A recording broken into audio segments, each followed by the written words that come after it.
Namaskar. Jai Shri Krishna. There is a lot of controversy going on the use of Hindi as a language in Maharashtra.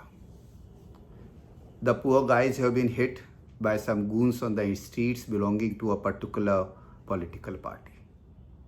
Personally मेरा ये मानना है कि आपको जितनी ज़्यादा लैंग्वेजेस आपको आती हैं या आप सीख सकते हैं, बहुत अच्छी बात है. It gives a very different kind of a pleasure. Also, I also believe that if you are staying in a state for a very long time, it is always beneficial, useful and good to learn that language. I don't deny with the fact. But I also strongly believe that not knowing a language in a country like India is not a crime. Legally तो बिल्कुल भी crime नहीं है.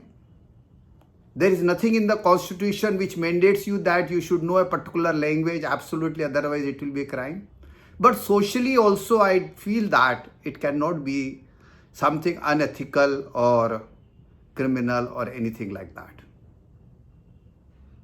कुछ लोगों की बहुत अच्छी ग्रिप होती है लैंग्वेज को पिकअप करने की, कुछ की नहीं होती है, नहीं कर पाते हैं और कोई ज़रूरी भी नहीं है. पर किसी लैंग्वेज को नहीं जानना का मतलब ये नहीं है कि आप उस लैंग्वेज का सम्मान नहीं करते हैं या उसकी प्रतिष्ठा पे कोई आँच आ गई. अरे हमारी किसी लैंग्वेज की या हमारे किसी रीजन की अस्मिता, वो कन्नड़ा हो, वो महाराष्ट्रियन हो, तमिल हो, बंगाली हो, गुजराती, कोई भी हो, यदि किसी को वो लैंग्वेज ये नहीं आती तो भाई उससे किसी की अस्मिता भंग नहीं हो जाती है. ये चीज़ हमको अच्छी तरीके से समझना चाहिए. पर क्या है ना कि कुछ लोगों को समाज को तोड़ करके अपनी राजनीति करने में बड़ा मजा आता है और कोई तो उनको मिलता नहीं है और किसी पे उनका बस नहीं चलता है. तो कोई जात के नाम पे तोड़ता है तो किसी और अगड़े पिछड़े के नाम पर हिंदू समाज को तोड़ता है. तो अब जब किसी की दुकान बंद होने की कगार पर पड़ी हुई तो उसने सोचा कि चलो हम लैंग्वेज के नाम पर ही लोगों को भड़काते हैं. भाई ये बहुत अच्छी बात नहीं है. मेरा तो ठाकरे बंधुओं से हाथ जोड़ के निवेदन है कि हिंदू हृदय सम्राट आदरणीय श्री बाला साहेब ठाकरे का कुछ तो सम्मान रखें. उनकी विचारधारा का, उनकी आइडियोलॉजी का कुछ तो सम्मान करो. बेचारे बाला साहेब की आत्मा बहुत दुखी होगी आज. और इस कृत्य से केवल आपने आदरणीय बाला साहेब का नहीं, भारत माँ का भी दिल दुखाया है.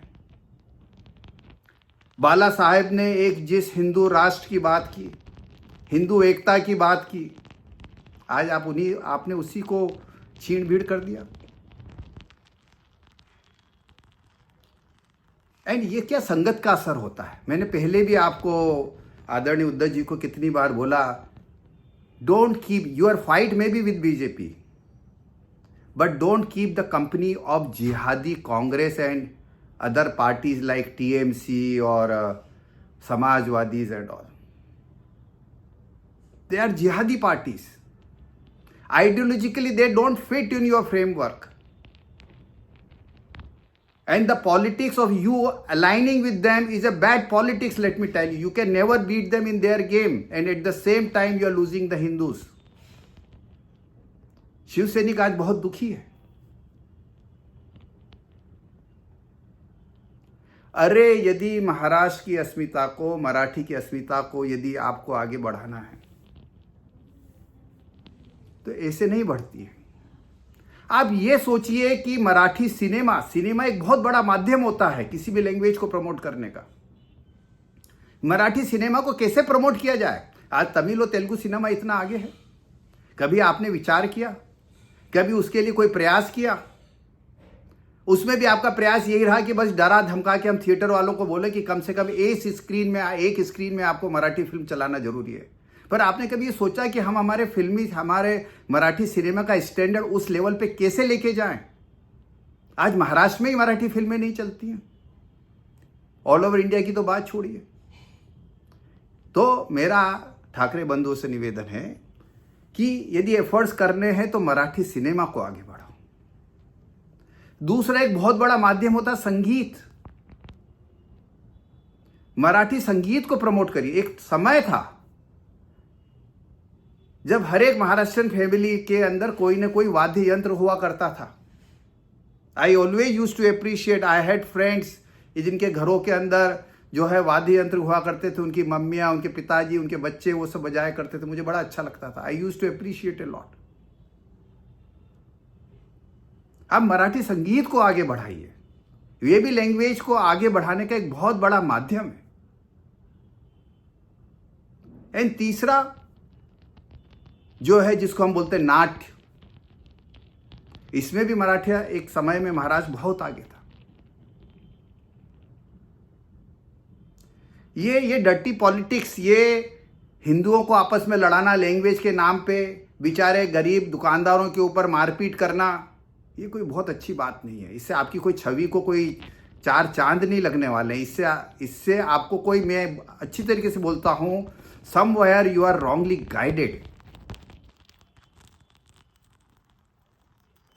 आज नॉर्मल मुंबईकर से महाराष्ट्रियंस की बात छोड़िए, इवन शिवसैनिक भी इस चीज से खुश नहीं है।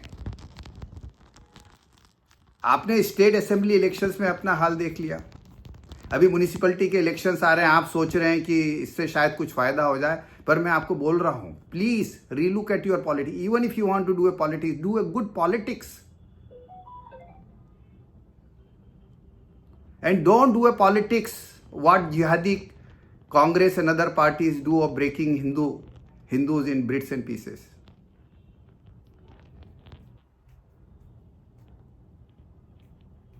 I hope my message is loud and clear to you. और मैं सभी शिव सैनिकों से भी बोलता हूं जो कि माननीय उद्धव जी के और राज ठाकरे जी के साथ हैं कि please tell your leaders is not going to pay anything to them. जय हिंद, जय महाराष्ट्र, जय भारत।